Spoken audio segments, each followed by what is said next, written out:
The death penalty is appropriate, and I think for the President of the United States to say that it's appropriate to seek the death penalty in this circumstance is entirely appropriate. You know something about independent counsels. You were one for the federal government a couple of times. What do you make of what's going on right now with the Robert Mueller investigation? You know, it was announced there were a couple of indictments, some charges. Also, surprisingly, apparently somebody already pled guilty, and that was a big secret until Mueller Monday. Yes, I think for one thing it shows, hey, don't lie to the FBI. That I've read the entire indictment, and it was just stupid. The guy takes his Facebook. These are all things that he has pled to. These aren't just allegations. George Papadoplous. And so this is just absolutely stunningly stupid. He's a fairly young guy, and he did not have power, but he was officially a foreign policy advisor during the campaign.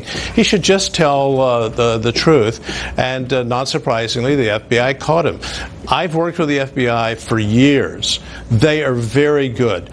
Don't lie to them. And it's very clear that they told him, this would be a crime if you lie to us. And, of course, he had emails and all the rest of it that proved Well, we know he shouldn't lie. But, Ken, in the big picture, where's this whole thing going? You see him, these two guys got indicted for stuff they did prior to the campaign.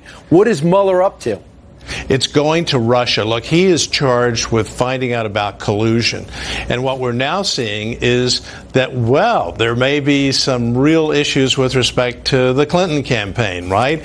With this enormously important revelation by the news media. The news media found this out with respect to the Papadoplous group, the law firm, the possible laundering of money to pay Fusion. This is an extraordinary turn of events, and so I think it was Leon Panetta, a very distinguished former official in the Democratic administration, saying he would look to Democrats being indicted. We need to clean this act up, don't we? We need to stop having this kind of foreign governmental kind of interference with our campaigns. And Ken, do you trust Robert Mueller? I do. I've worked with him. I think he's honorable. I think we've got to watch him because I understand the concerns about campaign contributions by some of the senior people on the staff. I don't like that. I think that's bad.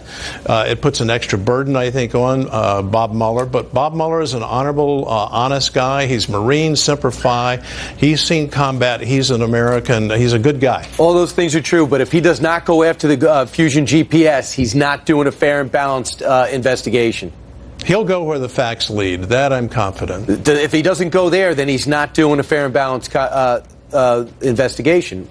From what we know, especially when there's an invocation of the Fifth Amendment, which you're entitled to do as an American citizen, one of the great rights that we have. But you bet, if someone's trying to hide the ball, we need to know the facts. And so here is an organization that's saying, well, we're just not going to cooperate because what? It may tend to incriminate us. That tells you that there is something there, or likely something there. Well, we're glad you didn't take the fifth, and you answered all our questions today. Thank you, Ken Starr. Thank you. Thank you. You bet. All right, let's hand it over to Jillian.